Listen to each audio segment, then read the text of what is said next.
നമസ്തേ, എൻ്റെ പേര് രേവതി. ഞാൻ ശ്രീ ശങ്കര വിദ്യാനികേതൻ കോട്ടായിലെ LKGയിലാണ് പഠിക്കുന്നത്. ഞാൻ ഇന്ന് വായിക്കാൻ പോകുന്നത് ഭഗവത്ഗീതയിലെ 2ാമത്തെ ശ്ലോകമാണ്.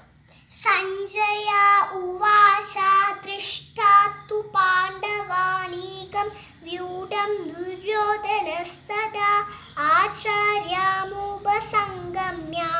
രാജാവചനമബ്രവീത്.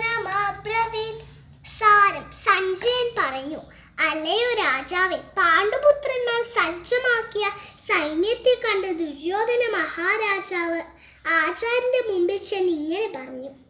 ഭാവാർത്ഥം: ജനനം മുതൽക്കേ അന്ധനായിരുന്നു ധൃതരാഷ്ട്രൻ. നിർഭാഗ്യവശാൽ ആധ്യാത്മിക വീക്ഷണവും അദ്ദേഹത്തിനില്ല. ധർമ്മത്തെ സംബന്ധിച്ചിടത്തോളം തൻ്റെ മക്കളും അത്ര തന്നെ അന്ധരാണെന്ന് അദ്ദേഹത്തിന് നന്നായി അറിയാം.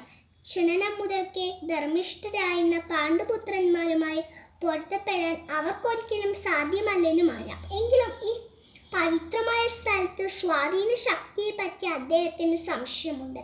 ഇങ്ങനെ യുദ്ധരംഗത്തെ സ്ഥിതിയെപ്പറ്റി ചോദിച്ചതിൻ്റെ ഉദ്ദേശം സഞ്ജയൻ മനസ്സിലാക്കുകയും ചെയ്തു. തീർത്ഥസ്ഥലത്തിൻ്റെ സ്വാധീന ശക്തിരായി ദുര്യോധനാദികൾ യാതൊരു ഒത്തുതീർപ്പിനും ഒരുങ്ങാനിടയില്ല എന്ന് വിഷാദഗ്രസ്തനായ രാജാവിനെ ധൈര്യപ്പെടുത്താനായി സഞ്ജയൻ പറയുന്നു. ദുര്യോധനൻ പാണ്ഡവരുടെ സേനാവ്യൂഹം കണ്ട ശേഷം ദുര്യോധനൻ തൻ്റെ ആചാര്യനായ ദ്രോണരുടെ അരികിൽ സത്യസ്ഥിതി അറിയിക്കാനായി ചെല്ലുന്നു. രാജാവാണെങ്കിൽ കൂടി ദുര്യോധനന് കാര്യഗൗരവം മൂലം ദ്രോണാചാര്യനെ ചെന്നു കാണേണ്ടി വന്നു. രാഷ്ട്രതന്ത്രജ്ഞാനത്തെ നിലയിൽ അദ്ദേഹം പ്രഗത്ഭനായിരുന്നു. പക്ഷേ പാണ്ഡവരുടെ സൈന്യബലം കണ്ടപ്പോൾ തനിക്കുണ്ടായ ബലത്തെ തന്ത്രപരമായി ഈ പുക മറ കൊണ്ട് മൂടിവെക്കാൻ ദുര്യോധനന് കഴിഞ്ഞില്ല. Thank you.